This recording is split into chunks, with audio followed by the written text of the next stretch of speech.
अन अबी हुरैरह रज़ियल्लाहु तआला अन्हु अन्न रसूलल्लाह सल्लल्लाहु अलैहि वसल्लम सुइला अय्युल अमली अफ़ज़ल क़ाल अन तुदखिल अला अख़ीकल मुमिन सुरूरन औ तक़दी अन्हु दैनन औ तुतइमुहु ख़ुब्ज़न।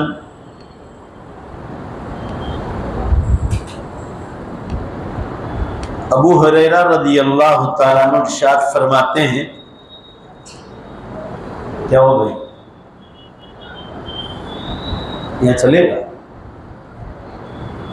रसूलुल्लाह सल्लल्लाहु अलैहि वसल्लम ने इरशाद फरमाया, अबू हुरैरा फरमाते हैं रसूलुल्लाह सल्लल्लाहु अलैहि वसल्लम से सवाल किया गया कि कौन सा अमल अफजल है, तो आप सल्लल्लाहु अलैहि वसल्लम ने इरशाद फरमाया, अन तुदखिल अला अख़ीकल मुमिन सुरूरन, तेरा अपने मुसलमान भाई को खुश करना किसी भी अच्छे काम से, औ तक़दी अन्हु दैनन, या अगर वो मक़रूज़ है उसके सर पे कर्जा है तो उसका कर्जा चुकाना। जैसे किसी आदमी के पास 5,000 रुपये कर्ज है सर पर और उसकी कोई ताकत नहीं, तो उसका कर्ज आप चुका लें और अज़ाब कब्र से उसको बचा लें, आखिरत की पकड़ से बचा लें, तो फरमाया ये सबसे अफजल अमल। और तीसरी चीज़ फरमाया कि मोमिन को खाना खिला, उसी मोमिन भाई को खाना खिलाना। इस हदीस की शरह में उलमा लिखते हैं कि असल इस्लाम अफजल है कि आप अपने हाथ और ज़ुबान से दूसरे मुसलमान को महफूज रखें, आपकी ज़ुबान और हाथ से किसी मुसलमान को तकलीफ न पहुंचे।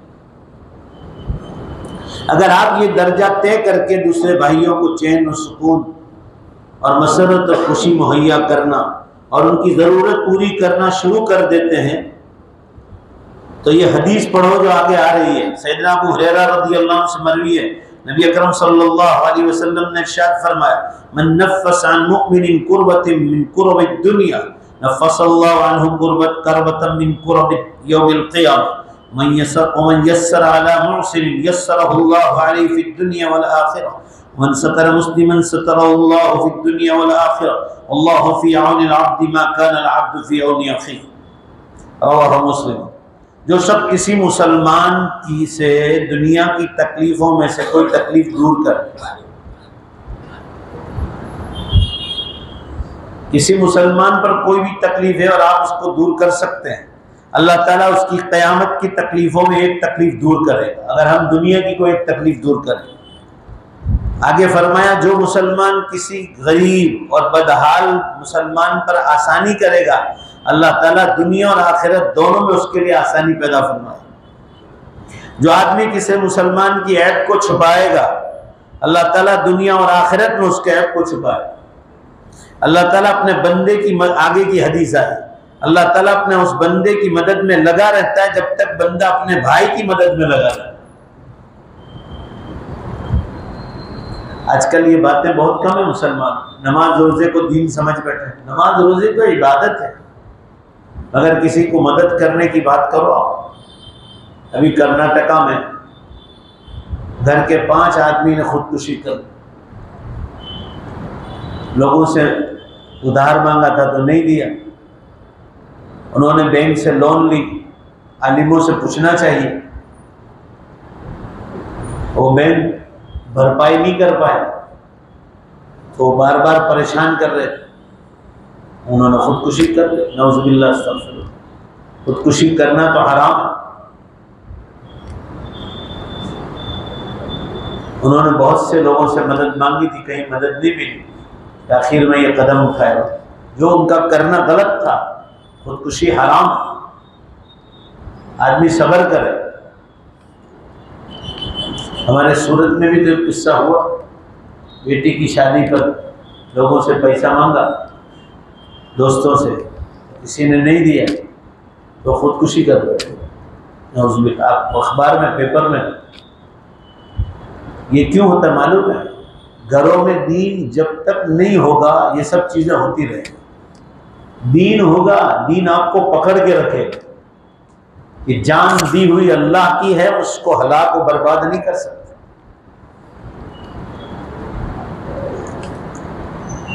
मैं अक्सर बयानों में पूरे इंडिया में कहता हूँ, और अल्लाह मुझे जहाँ कहीं भी ले जाता है, कि मस्जिद के इमामों को कभी आपने खुदकुशी करते देखा है? कभी नहीं देखा। मदरसे के मकतब में पढ़ाने वाले कभी वो खुदकुशी नहीं करते। ये जिंदा मिसालें हैं दीन का काम करने वालों, उनसे सबक हासिल करना चाहिए। दीन होगा तो घर में रहमतें और बरकतें उतरती रहे, अल्लाह की तरफ से गैबी नुसरत और मदद आए, और अल्लाह ताला टाइम पर ऐसे रास्ते पैदा करेगा जहां इंसान को गुमान और ख्याल भी नहीं होता। मगर शर्त यह है कि आदमी ईमान मजबूत कर। हमारा यकीन कमजोर है अल्लाह के साथ, इसलिए हम बैंक का सहारा लेते हैं।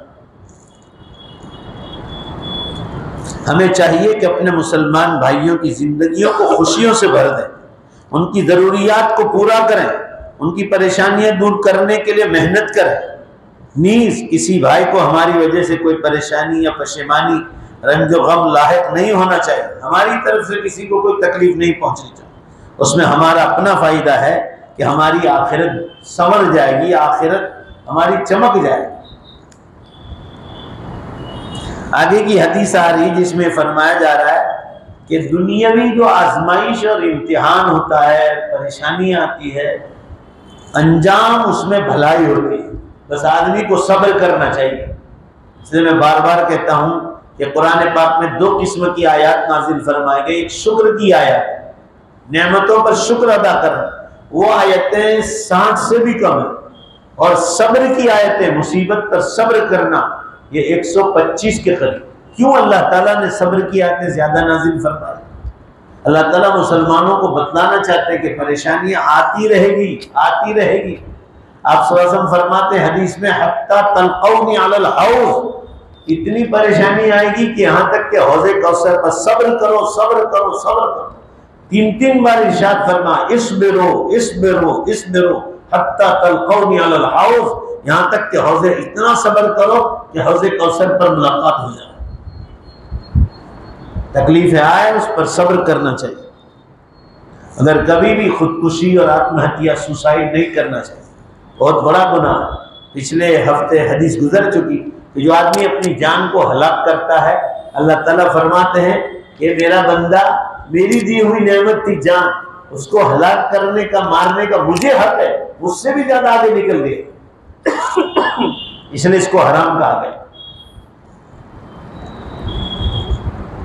अबू हुरैरा रज़ियल्लाहु तआला क़ाल रसूलुल्लाह सल्लल्लाहु अलैहि वसल्लम, इन्ना रजुल ला यकूनु लहु इंदल्लाहि अल-मंज़िलतु फमा यबलुगुहा बिअमलिन फला यज़ालुल्लाहु यब्तलीहि बिमा यकरहु हत्ता युबल्लिगहु इय्याह। अख़रजहु अबू यअला फ़िल मुस्नद व इब्न हिब्बान वल हाकिम फ़ी मुस्नदिही। अबू हुरैरा रज़ियल्लाहु अन्हु इरशाद फरमाते हैं, रसूलुल्लाह सल्लल्लाहु अलैहि वसल्लम ने इरशाद फरमाया, ध्यान से सुने, बेशक अल्लाह ताला के यहाँ एक आदमी के लिए बुलंद मर्तबे का फैसला हो जाता है। किसी भी आदमी के लिए बुलंद मर्तबे का फैसला हो जाता है, लेकिन वो अपने अमल की ताकत पर उस दर्जे तक पहुंच नहीं पाता। अपने अमल की ताकत उस दर्जे तक पहुंचने नहीं पाती, मगर अल्लाह के यहाँ उसका फैसला बुलंद मर्तबे का लिखा जाए।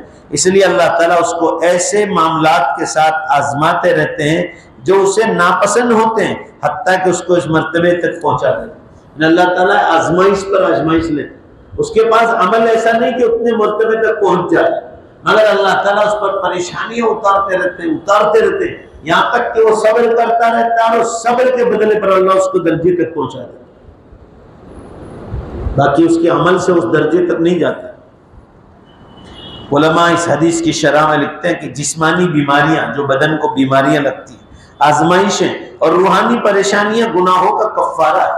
जो भी परेशानी आई, यूं समझो हमारे गुनाह माफ होंगे, हमारे गुनाह माफ होंगे।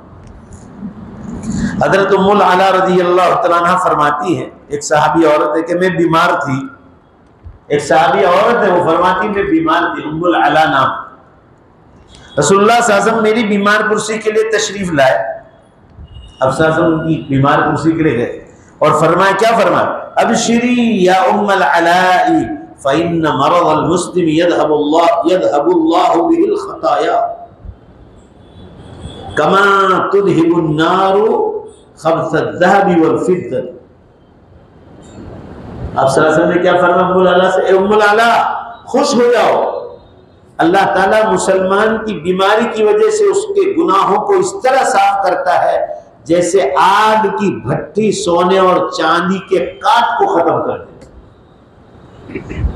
आप भट्टी में सोने और आग को चढ़ाओ तो जितना मैल है उसका वो भट्टी में निकल जाए, और मैं जैसे वो निकल जाता है इस तरह बीमारियां तुम्हारे गुनाहों को खत्म कर देती है। उम्मुल अला तुम बीमार हो, मैं तुम्हें खुशखबरी देता हूँ, अल्लाह तुम्हारे गुनाहों को इस तरह खत्म करेगा जिस तरह सोने और चांदी से उसकी खोट काट को खत्म करता है।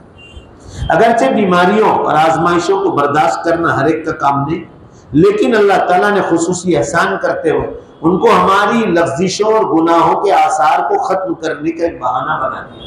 परेशानियां हमारे गुनाहों को मिटाती है बशर्ते कि हम अल्लाह ताला के फैसले पर राजी होकर सब्र करें। इसमें बुनियादी शर्त यह है कि आदमी सब्र करे, जायज वसाइल के जरिए इलाज करे, जो भी जरिए इस्तेमाल करना हो परेशानी का उसका इलाज कर। जैसे बीमारी आई है तो इलाज करना है, डॉक्टर का इलाज कराओ, हकीम का इलाज कराओ, देसी दवा कराओ, रूहानी इलाज कराओ।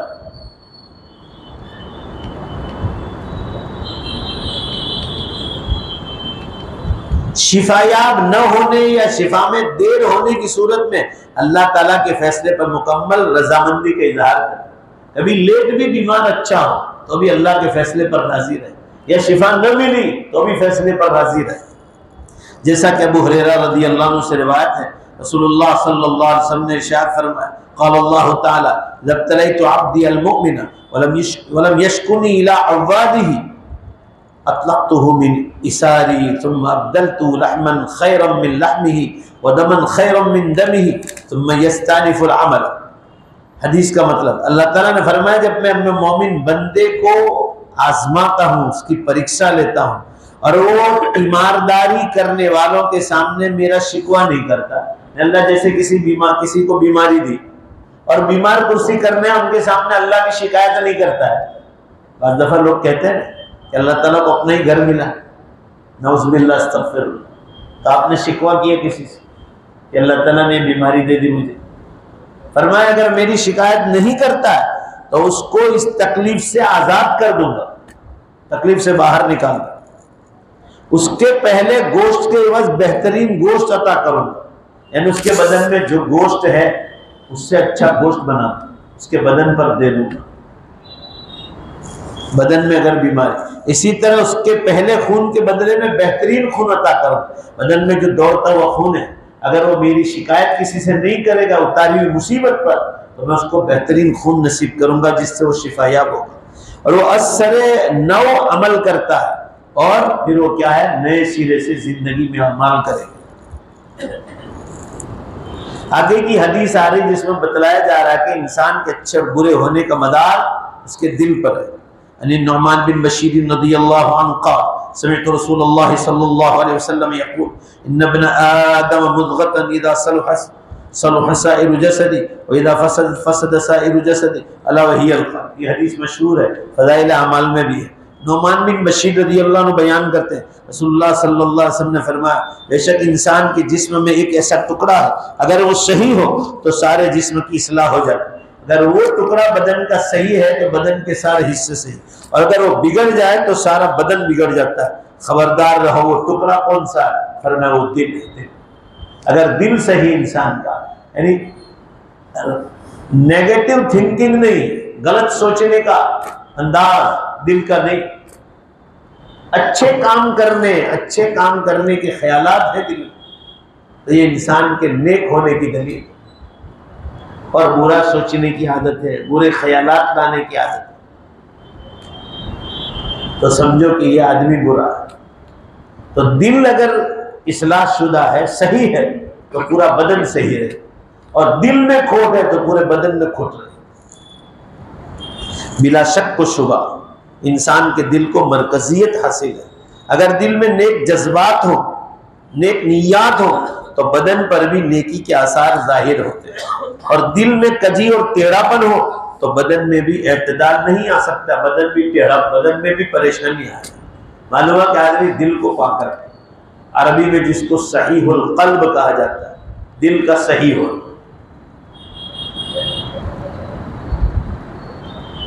कुरान पाक की तिलावत ज्यादा हो, जिक्रुल्लाह ज्यादा हो, उससे दिल की सफाई हो जाती है। हदीस आगे आ रही जिसमें बतलाया जा रहा है कि मोमिन नसीहत कबूल करने वाला होता है। खुलासा इब्न अब्बास रज़ियल्लाहु अन्हुमा क़ाल रसूलुल्लाह सल्लल्लाहु अलैहि वसल्लम इन्नल मुमिना खुलिक़ा मुफत्तनन तव्वाबन नस्सान इज़ा ज़ुक्किरा तज़क्कर। रवाहु तबरानी फ़िल मुअजमिल कबीर व अबू नुऐम फ़िल हुलिया व अख़रजहु तबरानी फ़िल औसत। यह हदीस मुख्तलिफ किताबों में आई है। अब्दुल्लाह इब्न अब्बास रज़ियल्लाहु अन्हु बयान करते हैं कि रसूलुल्लाह सल्लल्लाहु अलैहि वसल्लम ने फरमाया, बेशक मोमिन को इस हाल में पैदा किया गया वो फितने में मुब्तला होने वाला और बहुत ज्यादा तौबा करने और भूलने वाला। मुसीबत अल्लाह की तरफ से भेजी जाती है तो उसमें मुब्तला होने वाला एक, फिर फौरन तौबा करने वाला भी और उसको भूल जाने वाला भी। जब उसे नसीहत की जाए तो नसीहत कबूल कर लेता है। इस हदीस की शरह में उलमा ने लिखा है कि अंबिया और रसूल के अलावा कोई इंसान तबी तौर पर और चाहते न चाहते हुए भी इंसानी और बशरी लफ्ज़ों से पाक नहीं रह सकता। नबी और रसूल के सिवा कोई इंसान गुनाहों से पाक नहीं। हर एक से छोटी मोटी गलतियां हो जाती। इस तबई तकाजे की वजह से होने वाली कमी को, जो हमारे अंदर कमी है, वाज़ो नसीहत के जरिए तौबा करने और दूसरे अच्छे अमाल के जरिए पूरा किया गया है। इसलिए अगर कोई मुसलमान किसी बुराई में मुब्तला होने के बाद ये बहाना करे कि आखिर वो इंसान है, फरिश्ता तो नहीं, कि उससे गलती हो जाती, होने दो, वो इंसान ही है, वो फरिश्ता, ये बहाना है। अरे वो जो कमी है ना, उसको आलिमों के पास बैठकर पूरा करनी पड़ेगी। वाज़ो नसीहत की मजलिसों में बैठकर वो कमी को पूरा करनी पड़ेगी। पूरी करेंगे तो फिर मोमिन जो है ना उस नसीहत को कबूल करने वाला होता है। तो फिर उसे इस हदीस में पेश किए गए कुल्लियों को भी जहन नशीन रखना चाहिए, वरना उसका बहाना ज्यादा देर तक कारगर साबित नहीं हो सकता। लिहाजा मोमिन को चाहिए हालात आए वसीला इख्तियार करे, जरिया, बीमार हो दवाई करे, और क्यों आई बीमारी तौबा करे, और जो बीमारियां आई फिर उसको भूलने की कोशिश करे कि दुनिया है, होता रहता, अल्लाह की तरफ से इम्तिहान है, मेरे गुनाहों की माफी का जरिया है। आगे की हदीस आ रही जिसमें बतलाया जा रहा है कि नेकियों से बुराइयां खत्म हो जाती।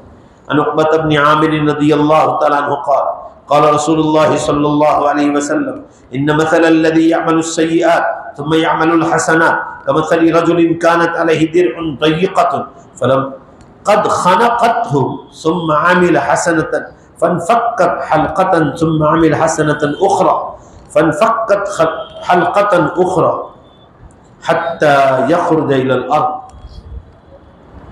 उक़बा बिन आमिर रज़ियल्लाहु अन्हु बयान करते रसूलुल्लाह सल्लल्लाहु अलैहि वसल्लम ने फरमाया, बिलाशुबा बुराइयां करने के बाद नेकियां करने वाले शख्स की मिसाल उस आदमी की तरह है जिस पर ऐसी तंग ज़िरा हो जो उसने पहनी। ज़िरा आती है मैदान जंग में पहनने के, बाज़ वो लोहे की होती, वो इतनी तंग है पहनी हुई ताकि सामने वाले की गोलियां न लगे, तलवार न लगे, वो ज़िरा। तो फरमाया कि बुराइयां करने के बाद नेकी करने वाले की मिसाल उस आदमी की तरह है जैसे किसी ने तंग ज़िरा पहनी हो, और जो उतनी तंग है कि उसका गला घोट रहा, यहां तक पहुंच गई। ऐसा बुरा आदमी जब नेकी करता है तो एक कड़ा टूट जाता है। जो तंग पहना है जब वो नेकी करता है तो एक कड़ा टूट जाता है, फिर वो दूसरी नेकी करता है तो दूसरा कड़ा भी टूट जाता है। यही सिलसिला जारी रहता है यहां तक कि वो ज़िरा जमीन पर गिर जाता है। ये मिसाल से समझा है कि किसी ने लोहे की ज़िरा पहनी और इतनी तंग है कि गला घोट रहा है। मतलब गुनाहों में इतना डूबा हुआ है कि अल्लाह के रसूल सल्लल्लाहु अलैहि वसल्लम फरमा रहे कि एक नेकी करता है तो जो जीरा जैसे तन पहनी हुई थी जिससे गला घोंट रहा था तो एक कड़ा खुल गया, दूसरी नेकी थी दूसरा कड़ा खुल गया, यानी गुनाह मिटते जाते यहां तक कि वो सोने और चांदी की तरफ साफ सुथरा हो गया।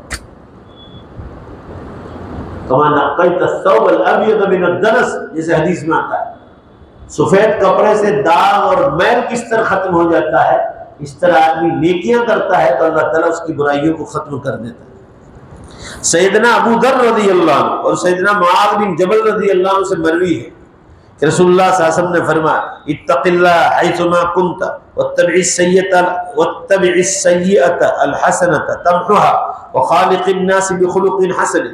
ए मुसलमान, तू जहां कहीं भी हो, रसूलुल्लाह सल्लल्लाहु अलैहि वसल्लम फरमा रहे, तू जहां कहीं भी हो अल्लाह ताला से डर और बुराई के बदले नेकी कर, ताकि नेकी बुराई के असर को मिटा दे और लोगों के साथ अच्छे अखलाक से पेश आया करो। इसलिए आप सल्लल्लाहु अलैहि वसल्लम फरमाते थे, जद्दिदू ईमानकुम बिला इलाहा इल्लल्लाह, अपने ईमान को नया बनाया करो ला इलाहा इल्लल्लाह के पढ़ने। जैसे कोई गुनाह हुआ, हर बार गुनाह के बाद कलमा पढ़ा, वो कलमे में इतनी ताकत है कि वो तुम्हारे गुनाह को मिटा दे। अगर बड़ा गुनाह है तो फिर उसके लिए तौबा शर्त।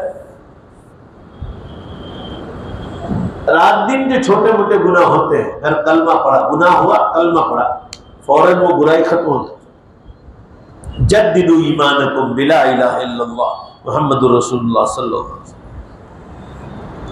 खुलासा ये है कि जहां इंसान इंसानी तकादे से गुनाहों से महफूज नहीं रह सकता, छोटे मोटे गुनाह हर एक से हो जाते, वहां उसे अपनी बुराइयों का असर ज़ाइल और ख़त्म करने के लिए ज़्यादा से ज़्यादा नेकी भी करना चाहिए, नेकियां करनी। कुरान पाक में है, इन्नल हसनात युज़हिबुनस सय्यिआत, बेशक नेकियां गुनाहों को मिटा देती है। कसरत से नेकियां करो कि वो गुनाह खत्म ही हो जाए। जब कोई मुसलमान बुराई के बाद उसके असर को खत्म करने के लिए नेकी करेगा और अल्लाह ताला के सामने शर्मिंदगी का इजहार करेगा कि मैं अल्लाह इस गुनाह पर बहुत शर्मिंदा हूँ, मुझे माफ कर दे, तो उसका ये रवैया बिलाखिर उसे सीरे से बुराइयों से इज्तिनाब करने पर आमदा होगा। यानी आदमी इतनी नेकियां करेगा, इतनी नेकी करेगा, फिर अल्लाह के सामने शर्मिंदगी का इजहार करके तौबा करेगा तो सीरे से बुराइयों से अल्लाह ताला उसको पाक कर देगा और आइंदा जो है तौबा की वजह से गुनाहों से परहेज भी करेगा। उसको एहसास होगा कि बार बार ये गुनाह नहीं करना चाहिए। अब आगे की हदीस आ रही है कि गुनाह छोटा है या बड़ा, ये किसी इंसान को तायीन करने का हक नहीं कि तो मैंने जो गुनाह किया वो बहुत छोटा है। छोटा बड़ा गुनाह कहने का हक सिर्फ अल्लाह को। जोर से बोलो, किसको? या नबी सल्लल्लाहु अलैहि वसल्लम को अल्लाह ताला ने बतलाया है तो नबी सल्लल्लाहु अलैहि वसल्लम बतला सकते। हदीस आ रही नबी सईद रज़ियल्लाहु अन्हु क़ाल इन्नकुम लतअलमूना अअमालन हिय अदक्कु फी अयुनिकुम मिनश शार कुन्ना नउद्दु अला अहदी रसूलिल्लाह सल्लल्लाहु अलैहि वसल्लम मिनल मुबिक़ात रवाहु अहमद फी मुस्नदी। अबू सईद खुदरी रज़ियल्लाहु अन्हु फरमाते हैं, रसूलुल्लाह सल्लल्लाहु अलैहि वसल्लम फरमाते हैं कि बेशक तुम ऐसे अमाल भी सरअंजाम दे रहे हो जो तुम्हारे नजदीक बाल से भी ज्यादा बारीक है, यानी तुम उसको निहायत मामूली गुनाह समझते हो। यानी तुम ऐसे गुनाह सरअंजाम देते हो जो तुम्हारे नजदीक बाल से भी ज्यादा बारीक है। बाल से बारीक होने का मतलब ये कि तुम उन गुनाहों को छोटा समझते हो। एक इंसान तो उन गुनाह को छोटा समझता है, यानी निहायत मामूली समझते हो। हालांकि रसूलुल्लाह सल्लल्लाहु अलैहि वसल्लम के जमाने में हम लोग सहाबा फरमाते हैं कि उस गुनाह को हलाक करने वाले मामलात में शुमार करते हैं। ये गुनाह हलाक करने वाला बड़ा गुनाह। ज्यादा कोई इंसान ये न कहे कि मैंने तो बहुत छोटा गुनाह किया। छोटा है कि बड़ा, इसको मुअय्यन और मुतय्यन करेंगे अल्लाह की ज़ात, शरीयत करेगी, इंसान को कहने का हक नहीं। इसे गीबत बहुत बड़ा गुनाह है, तोहमत लगाना बहुत बड़ा गुनाह है, सूदी और लेन ब्याज के कारोबार करना बहुत बड़ा गुनाह है। अब इंसान उसको हल्का समझी, छोटा सा समझी। फरमाया तेरे हल्का करने से गुनाह हल्का नहीं होगा। खुदकुशी करना, शरीयत कहेगी कि गुनाह बड़ा है तो उसको बड़ा कहा जाएगा, उसके लिए तौबा शर्त। छोटा है तो नेकियों के जरिए गुनाह खत्म हो जाए। मौजूदा जमाने में जरा ध्यान से सुनो, उलमा फरमाते हैं मौजूदा जमाने में लोगों की तरबियत में आड़े आने वाली सबसे बड़ी रुकावट यह है कि उनको नेकी और बुराई की सूरतों का इल्म ही नहीं, ताकि वो नेकियां कर सके और बुराइयों से बच सके। आज आम माहौल है, यानी उम्मत में तरबियत में आड़ आने वाली सबसे बड़ी रुकावत यह है कि नेकी क्या है या बुराई क्या है, लोगों को इसका इल्म ही नहीं, क्योंकि दीन पढ़ते नहीं। इस आजकल पूरी दुनिया में माहौल देख लो, मैं तो खुलेआम उम्मत को कहता हूं, अभी टर्की जाकर आया वहां भी कहा, जाम्बिया जाकर आया वहां भी कहा, हजारों की तारीफ, वो बात पूरी उम्मत में पहुंच जाती कि पूरी उम्मत में खराबी यह है कि दुनियावी तालीम पर ज्यादा ध्यान देते हैं मगर दीनी तालीम औलादों को देते ही नहीं।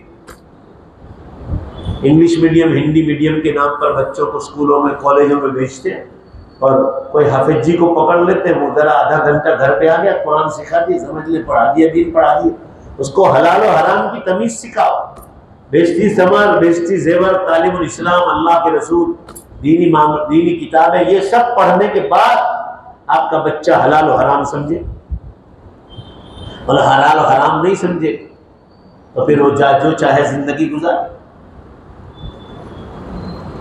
इसलिए मैं एक ही बात कहता हूं, वो इंसाफ की बात कि आप जितना पढ़ाना हो एजुकेशन दो, नई तालीम दो, मगर उसके साथ दीनी तालीम बेहद जरूरी है, वरना औलाद हाथों से निकल जाएगी और नेकी और बुराई को फर्क भी करने नहीं पाएगी।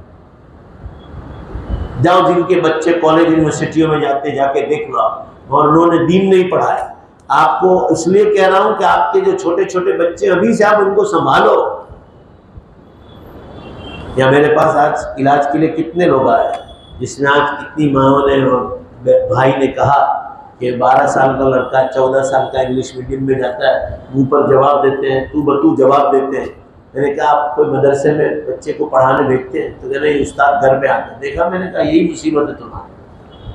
वो उस्ताद कितनी देर आएगा? आधा घंटा आएगा, उसको दूसरी जगह ट्यूशन पढ़ाना है। मदरसे क्यों खोल रखे? आप दीन नहीं पढ़ाते तो बच्चे तुम्हारा सामना करेंगे। बेटियां 12-14 साल की माँ बाप के सामने तू बतू मुंह पर जवाब देती, जो चाहे मनचाही करती है। बेशुमार लोगों का हाल है, एक दो की बात नहीं कर रहा, पूरा समाज सड़ा हुआ है। 5% लोगों के घरों में दीन, दुनिया के साथ दीन है तो आज वो सुकून की जिंदगी गुजार रहे हैं। वरना आपको कह रहा हूं कि आप लोग जो सुन रहे हैं घरों में बैठकर, जो औलादों को दीनी तालीम, जिसको हलाल और हराम की तालीम कही जाती, वो नहीं पढ़ाई तो आपकी औलाद आपके हाथों से निकल जाएगी। आपको दुनिया ही में औलाद का दुख देखना पड़ेगा। आखिरत में तो देखोगे आप जो हमेशा की जिंदगी, मगर दुनिया में भी औलाद का दुख देखोगे, और औलाद का दुख सबसे बड़ा दुख है।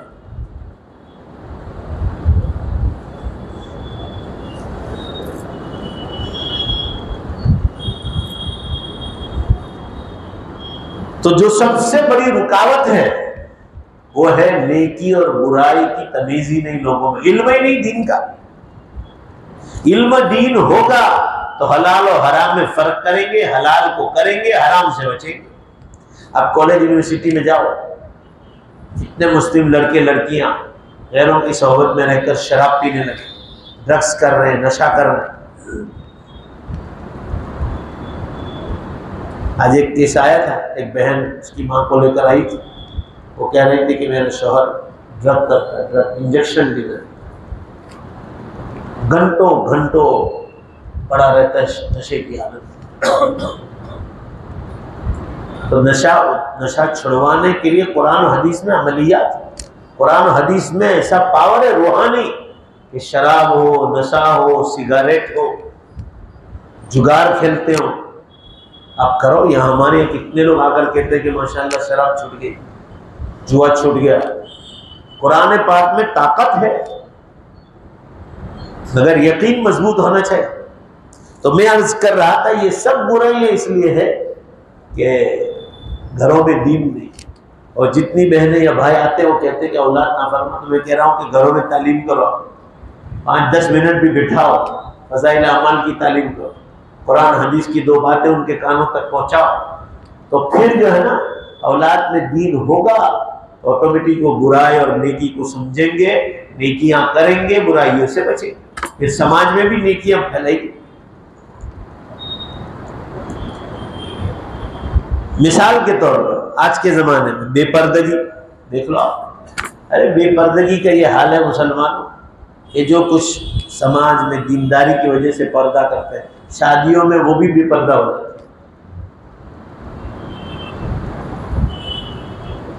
और कुछ है जिनका मजबूत पर्दा है, जो बाकायदा गैर महरमों से पर्दा करते हैं। तो बुराइयों में 1 नंबर 1 बेपर्दगी, एक और लिबास पहनती है मगर तंग लिबास, फिट, उसमें मर्द भी शामिल है। जैसे आजकल जींस पैंट और जर्सियां वगैरह इतना फिट के पूरा बदन बाहर चला, और औरत के लिए तो बहुत बड़ा गुनाह फिट लिबास पहन। फिल्मी गाने, मौसीकी, ये भी बहुत तोहमतबाजी, किसी पर तोहमत लगाना, दोरखापन इस्तेमाल करना, जब भी किसी को उसको बेइज्जती कर, चुगली और गीबत करना, बिला वजह किसी की गीबत करने से हमें दुनिया में भी 1 पैसे का फायदा नहीं होता, आखिरत तो दूर, आखिरत में तो मिलता ही नहीं 1 पैसे का फायदा। झूठ, तंबाकू नोशी, तंबाकू पीना, शराब पीना, दाढ़ी शेव करना, मर्दों का शलवार और पायजामा पैंट वगैरह टखनों से नीचे लटका, ये जो नीचे का टखना है उससे नीचे, ये बड़े गुनाह।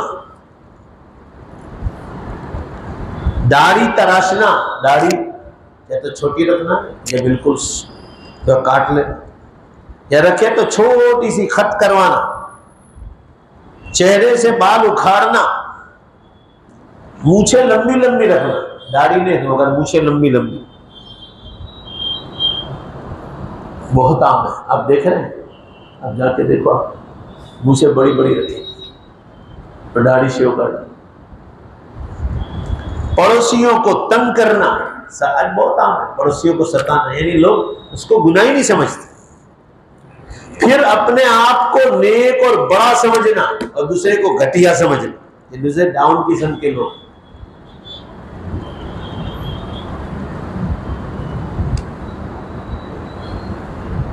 अपने माल की बड़ाई मानना, से कोई कहे कि हमारी औलाद तो 50-50 हज़ार रुपए के चप्पल में सूट पहन,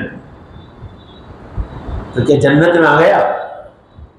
वो जूते और वो सैंडल्स पहन के भी जमीन पे ही चलना है, 100 रुपए की चप्पल जूते पहन के भी जमीन पे ही चलना है। बोलो ने भाई, है कि नहीं?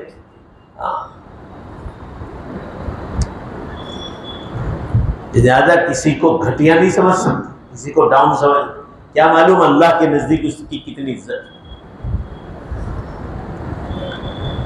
बेसब्री, मुसीबत पर बेसब्री करना, सब्र न करना, रिश्तेदारों से ताल्लुक तोड़ देना,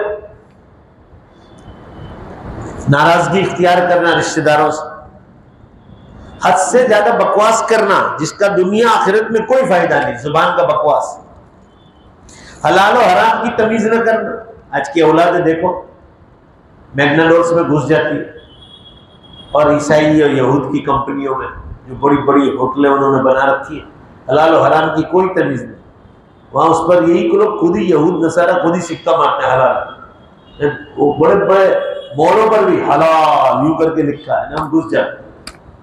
अल्लाह ताला ने फरमाया ला ताकुलू मिम्मा लम युज़कर इस्मुल्लाहि अलैहि, कुरान पाक में सिर्फ नमाज रोजा इस्लाम नहीं, फरमाया उन जानवरों को, उन मुर्गियों को न खाओ जिस पर अल्लाह का नाम नहीं लिया।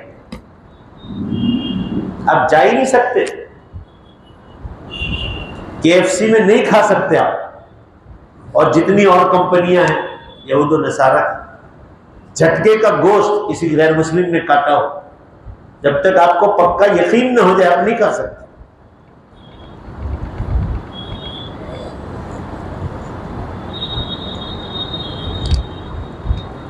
तो हलाल और हराम की तमीज भी करना है। जो लोग प्लेनों में सफ़र करते हैं तो उसमें भी नॉनवेज आता है।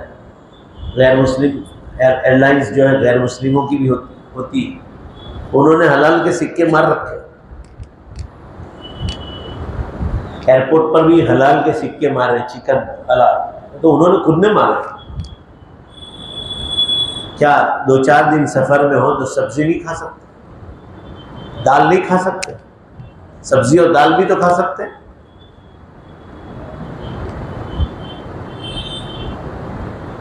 हर वक्त गोश्त खाना, सब्जियों का इस्तेमाल ना करना, फिर हाई प्रेशर की बीमारी भी आती है। ज़्यादा मीठा खाना, फिर शुगर की बीमारी आती है। रसूलुल्लाह सल्लल्लाहु अलैहि वसल्लम गोश्त के साथ हमेशा दूधी इस्तेमाल फरमाते। क्यों? गोश्त में कोलेस्ट्रॉल है, खून को गाढ़ा और जाड़ा करता है, जिससे प्रेशर की बीमारी, उसके बाद हार्ट ब्लॉक होते हैं, उसके बाद हार्ट के ऑपरेशन करने पड़ते हैं। जो आप भूल गए तो सीधा ब्रेन हेमरेज और सीधा दुनिया से चला जाता। ये जितने नौजवान अभी हार्ट अटैक में मरे, पेपरों में आया ना, ये सब प्रेशर हाई होता है। जो है इनको जिम वगैरह में ऐसे खाने दिए जाते हैं और फिर हद से ज़्यादा ये जो है वो कसरत करते हैं, एक्सरसाइज हद से ज़्यादा, तो खून का दौरान बहुत तेज हो जाता है और एक झटका आते हुए मर जाते। आपको जिंदगी गुजारने का अल्लाह ने तरीका बतलाया है। रसूलुल्लाह सल्लल्लाहु अलैहि वसल्लम गोश्त के साथ हमेशा दूधी इस्तेमाल करना। आज 1400 साल के बाद ये साइंस वालों ने इस पर तहकीक की कि दूधी के अंदर, जिसको लौकी बोलते हैं, उसके अंदर गोश्त में जो चर्बी आती है हमारे खून में, जिससे प्रेशर की बीमारी आती है, हार्ट ब्लॉक होता है, दूधी के जूस में और दूधी के अंदर जो है उस प्रेशर, हाई प्रेशर को ख़त्म करने की अल्लाह ने ताकत रखी। इसलिए ज़रा सोचो, आप सल्लल्लाहु अलैहि वसल्लम ने खुद ने अमल करके बतलाया कि आप सल्लल्लाहु अलैहि वसल्लम गोश्त में दूधी इस्तेमाल फरमाते। बता, एक सहाबी के घर तशरीफ ले गए, वहाँ दावत थी, तो आप अंदर दूधी ढूंढ रहे थे। साहबा ने पूछा, अल्लाह के रसूल क्या कोई खिदमत? तो फरमाया, मैं दूधी तलाश कर रहा।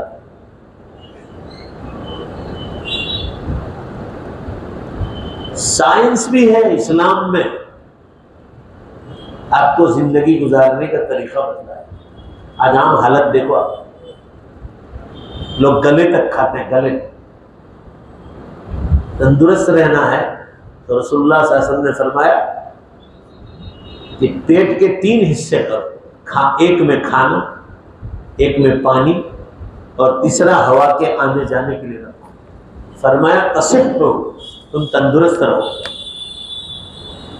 हदीस में आता है सूमू तसिह हो, रोजा रखो तंदुरुस्त रहो। हद में रहकर रोजा रखो। इतना ज्यादा भूखा नहीं रहना है कि आदमी बीमार हो जाए, मगर ज्यादा खाना भी नहीं, दरमियान में रहो। आजकल लोगों को क्या हालत है मालूम है?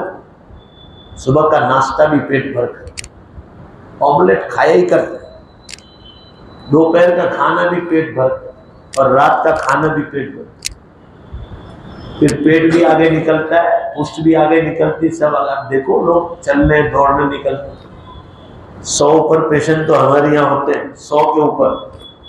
तो हफ्ते में एक बार बैठता हूँ, अंकलेश्वर बैठता हूँ, जुमा को सिर्फ 25 पेशेंट को बुलाता हूँ, 2 घंटे, 9 से 12, फिर जुमा पढ़ाने जाना होता है। लोग देसी दवाओं के इलाज के लिए आते हैं, रूहानी इलाज के लिए भी आते हैं। ये क्यों है? ज्यादा खाने की वजह से।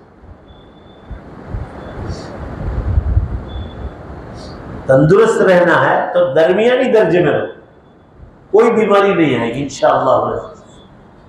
फिर मुकद्दर में लिखी वो अलग बात है, तो अल्लाह क्या है। मगर ये आजकल जो ज्यादातर बीमारी है अकल में, अकल को इस्तेमाल न करने की वजह से, बस अंधाधुंध खाओ।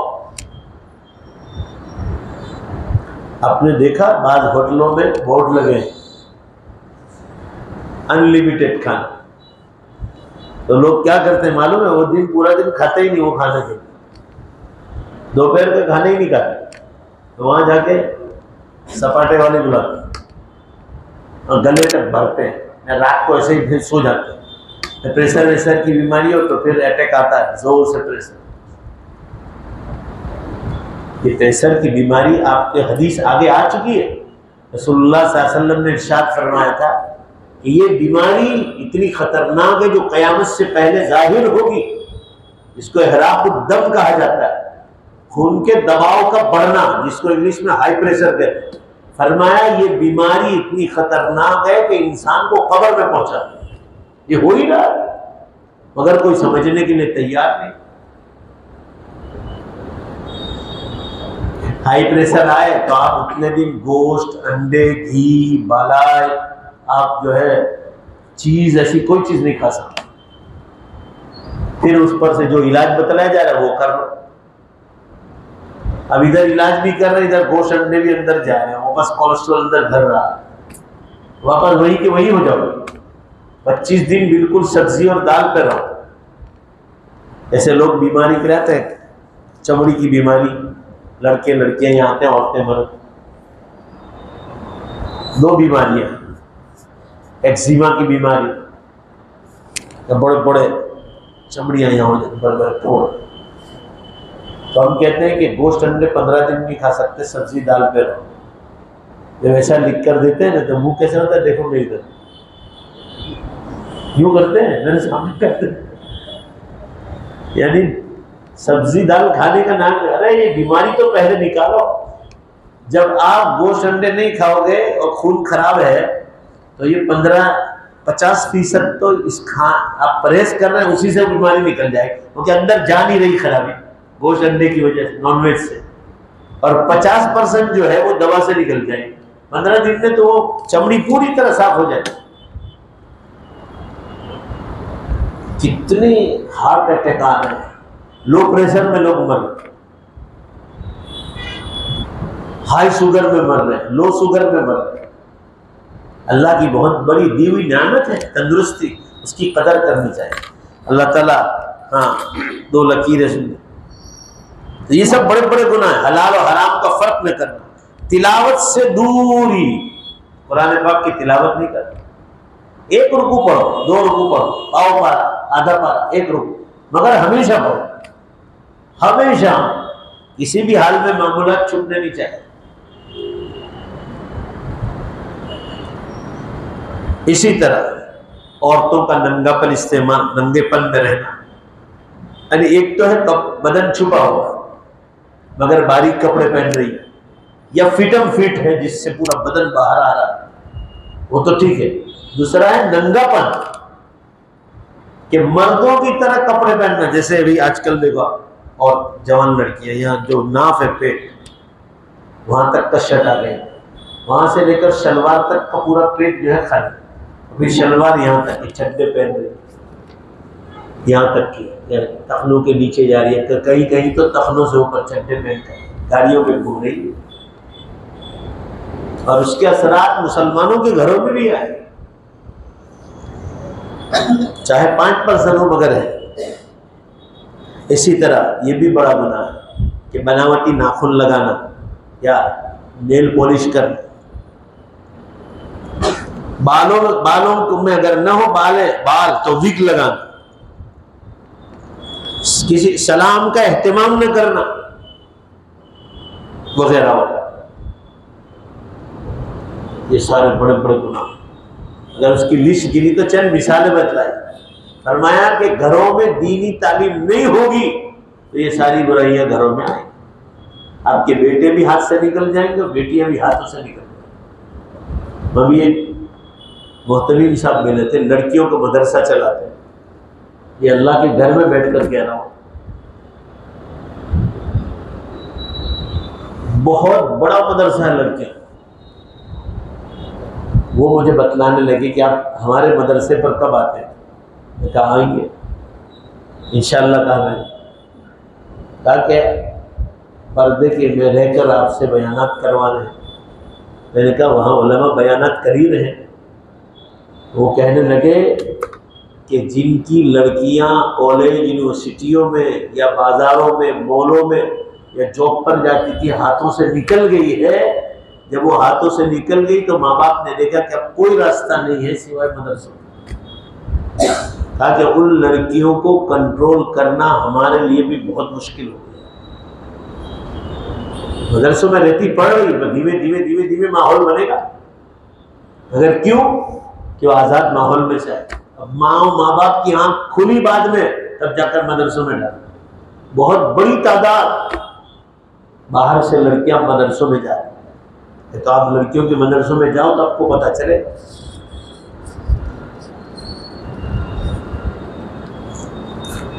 बहरहाल कहने का मंशा ये है कि दीनी तालीम होगी दुनियावी तालीम के साथ, तो इंशाअल्लाह आपकी औलाद दुनिया में भी चमकेगी और आखिरत में भी चमकेगी।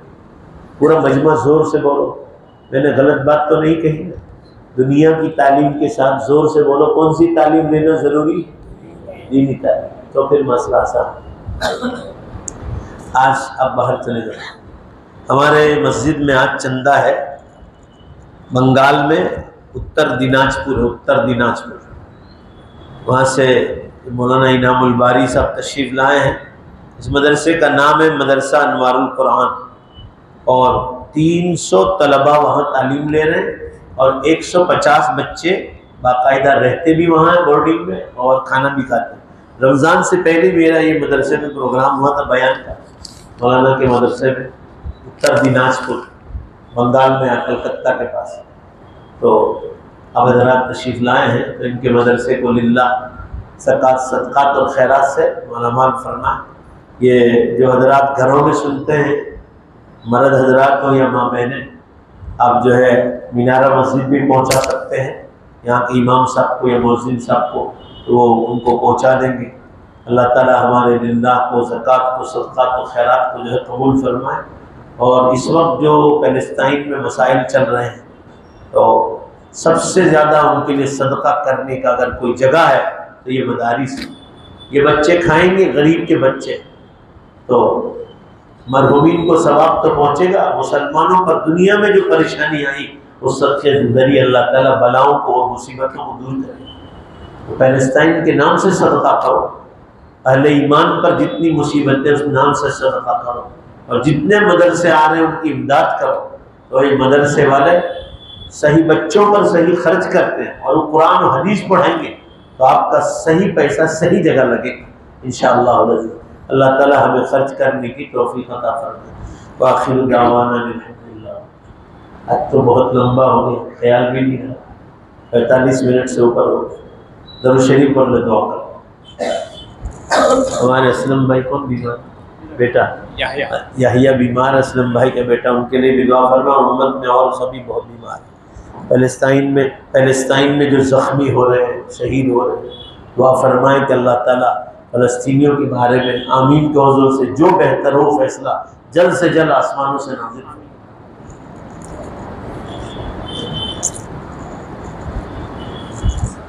बिस्मिल्लाहिर्रहमानिर्रहीम, अल्हम्दुलिल्लाहि रब्बिल आलमीन, वल आक़िबतु लिल मुत्तक़ीन, वस्सलातु वस्सलामु अला खैरि ख़ल्क़ि मुहम्मदिन व आलिहि व अस्हाबिहि अजमईन। रब्बना आतिना फिद दुनिया हसना व फिल आखिरति हसना व क़िना अज़ाबन्नार। ए अल्लाह, अपने फ़ज़ल से हमारे गुनाहों को माफ़ फरमा, हमारी ख़ताओं से दरगुज़र फरमा। मौला, हम बहुत गुनहगार हैं, बड़े ख़ताकार और सियाहकार, बड़े मुजरिम हैं, आपकी बारगाह के बहुत बड़े पापी हैं। ए अल्लाह, अपने फ़ज़ल व करम से माफ़ फरमा। पूरी उम्मत पर जो हालात हैं, ए अल्लाह, तो उम्मत मुस्लिमा पर बेहतर से बेहतर रहमती और बरकती फ़ैसले नाजिल फरमा। उम्मत को राह मिले अच्छे और भले कामों की, अल्लाह से फ़ैसले आसमानों पर नाजिल फरमा। हिंदुस्तान के मुसलमानों के लिए जो बेहतर हो आइंदा आने वाले दिनों में, ए अल्लाह, वो फ़ैसला आसमानों से नाजिल फरमा। इलाहुल आलमीन, हमारा ईमान और आमाल पर जमना बाकी फरमा। उम्मत को दीन की मजलिसों में बैठने की तौफीक अता फरमा। ए अल्लाह, फ़लस्तीन में जो कुछ हो रहा है, जो बेकसूर शहीद हो गए, उनके दर्जात को बुलंद फरमा। ए अल्लाह, शहीदों पर रहम फरमा, उन्हें हमेशा की ज़िंदगी में बेहद राहत और सुकून नसीब फरमा। जिन माँ बहनों ने, भाइयों ने अपनी औलादों को, भाई बहनों पर बम गिरते हुए देखे और टुकड़े टुकड़े हो गए, ए अल्लाह, उनके जख्मों पर, उनके दिलों पर कैसे जख्म लगे हैं वो आप हमसे ज़्यादा जानते हैं। या अल्लाह, इनको सब्र जमील अता फरमा। अल्लाह, गैब से अहले फ़लस्तीन की मदद नाजिल फरमा, जालिमों का मुंह काला फरमा। या अल्लाह, हम फ़लस्तीन के बारे में बहुत दुखी हैं, रहम से मदद नाजिल फरमा, अहले ईमान की जबरदस्त मदद नाजिल फरमा, आसमानी ज़मीनी और फरिश्तों की भी मदद नाजिल फरमा। ए अल्लाह, यहूद और नसारा का मुंह काला फरमा। ए अल्लाह, हम ईमान वालों के सामने नहीं कह सकते आप रब्बुल आलमीन हैं, हम आपके सामने कहते हैं कि अल्लाह, इन दुश्मनों के सामने हम आपको रखते हैं, और कौन है जो आपका मुकाबला कर सके। ए मौला, तो अहले ईमान की जगह तू ले ले, कोई नहीं जो आपका मुकाबला कर सके। आप वो ज़ात हैं कि पलक झपकने में सारी कायनात को मार सकते हैं, पलक झपकने में सारी कायनात को दोबारा जिंदा कर सकते हैं। ए अल्लाह, तो पूरी उम्मत मुस्लिमा पर रहमो करम का मामला फरमा। जल्द से जल्द फलस्तीन के अहले ईमान के लिए तो बेहतर से बेहतर नाज़िल। ए अल्लाह, फैसले फरमा, मुसलमानों का सदका खैरात उनके हक में कबूल फरमा, कुनूत नाजिला उनके हक में कबूल फरमा। ए अल्लाह, हम बहुत परेशान हैं अहले फलस्तीन के बारे में, गैब से तो मदद नाजिल फरमा और पूरी उम्मत को सुकून और अल्लाह राहत नसीब फरमा। हम सब की जो इतना बड़ा मजमा यहाँ आता है, अल्लाह सब के आने को कबूल फरमा। जो घरों पर सुनते हैं इन्हें भी दुनिया आखिरत में बेहतर से बेहतर बदला अता फरमा। जो बे औलाद है उन्हें नेक साले तंदुरुस्त खूबसूरत औलाद अता फरमा। माँ बाप की मग़फ़िरत फरमा, माँ बाप को जन्नत में आला मकाम अता फरमा। अल्लाह, जिनके माँ बाप जिंदा हैं उन्हें खिदमत करके दुआएं लेने की तौफीक अता फरमा। औलादों को माँ बाप का फरमा बरदार बना दे, घरों में मोहब्बत नाजिल फरमा, लड़ाई झगड़ों से हिफाजत फरमा, कोई किसी का हक न मारे ऐसी तौफीक अता फरमा, कोई किसी का हक दे दे ऐसी तौफीक अता फरमा। ए अल्लाह, हराम और शक वाली रोजी से हिफाजत फरमा। हम सब के यहाँ जमा होने को कबूल फरमा। ये मदरसा अनवारुल कुरान के लिए जो तशरीफ लाए, सबको दिल खोल कर मदद करने की तौफीक अता फरमा। अल्लाह, इस मदरसे में इस वक्त सर्दी की मौसम में कंबल की ज़रूरत है और बच्चों की खाने पीने के लिए गल्ला और अनाज की ज़रूरत है, सबको इस पर ध्यान देने की तौफीक अता फरमा। हमारी दुआओं को अपने फजल व करम से कबूल फरमा। रहमतिक या अरहम।